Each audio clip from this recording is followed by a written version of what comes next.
Okay, joining us today is the man who cleaned up all our remodeling mess and made the house look awesome. Tim Lee from The Perfectionist. Tim, welcome to the show today. Hi, thank you for having me. Tell our viewers a little bit about the project, what you encountered when you first walked in. And we all know from the pictures that we've all seen, this house was really, on a scale of 1 to 10, it was like minus 100. I mean, it was in really bad shape. Yeah, it was in bad shape. I did the walkthrough a few days before we did the cleaning, and there was a lot of work, especially the windows, the cabinets. In general, everything was dirty. So everything had to, literally every square inch of that house had to be cleaned. Right, and we want to let our viewers know this wasn't a lot of remodeling dust and debris. This was a lot of dust and debris from the previous owner who had vacated the home and had just left it in complete disarray. It was pretty ugly. It was filth on top of filth. Yeah, it was filth, layers of filth on everything. But from what our investor said that he was most impressed with is what you did to basically resurrect the cabinets. Yeah, we did. Yeah, and that was one of my main concerns when I did the walkthrough was the cabinets themselves were in really rough shape. We had to take a toothbrush to them. We put pure lemon oil on them when we were done. So when they got finished, not only were they clean, but they were actually shiny, like basically brand new cabinets. Now, Terry knows a lot about furniture restoration. I'm sure you've got a whole bunch of questions for Tim. Oh, I do. When you were talking about the cabinets, what we usually do is like double aught steel and like Old English. You can get the different colors, dark wood. So I bet you use some of that too. That's what we did. Yeah. Now, I was thinking about it. You could probably use a toothbrush to get in, because the steel is so that it does get into the grain. But you could probably use the toothbrush, and you use that so you could get into that grain. Yeah, and a lot of the bottom of the cabinets where the dust settled, and it just was ground in there with grease from cooking and things like that. That gets in there, and you have to literally scrub it out of there. The big concern that you have when you're doing cabinets is that if you put too much chemical on it to get it clean, it could literally take the finish off. So it's kind of a touch and go there. So you got to do a fine line and then hit it with the oil, and that shines it up nice. So you not only do restorations, you also do people's homes? Oh, yes, yeah. We clean homes on a weekly, bi-weekly basis.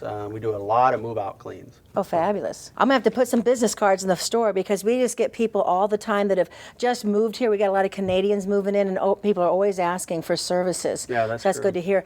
My question would be, I have white tiles in our bathrooms at the stores. That is so hard to get white tile clean. Yeah, it's like you go over it with a mop, you have to do it 4 times. What's the secret? Yeah, well, the secret is before you clean the tile, you need to either sweep it or vacuum it. We use high pressure vacuums, so we get into the grout and stuff.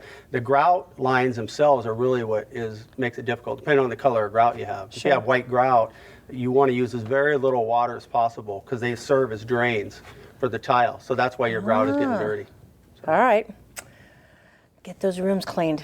Dan, you see many homes that look like should be thrown away. In other words, they just scrape the slab and burn. If you had to rate this house at the beginning, what number would you give it? I would give it a minus 200, because it should have been knocked down and should have been bulldozed, slab right? And just start over with the whole lot. But you got to remember, though, it was that bad. It was that. It just gave you the feeling of, I don't want to be in here. But one of the gratifications to be able to do is to go back and restore something that looked like it could have been thrown away. Yeah, absolutely.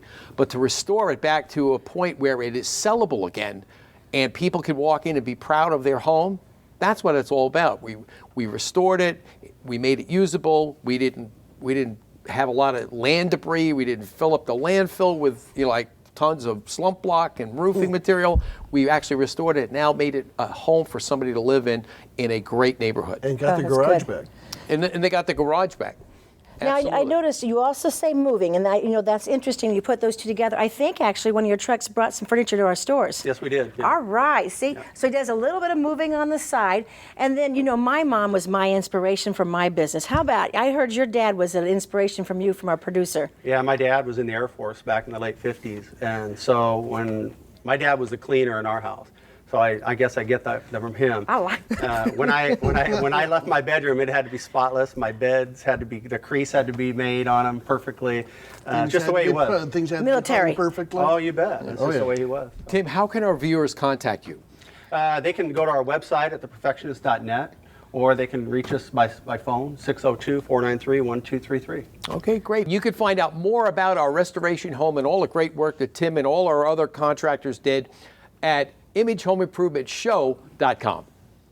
That was great information. Now stay tuned. We'll be right back.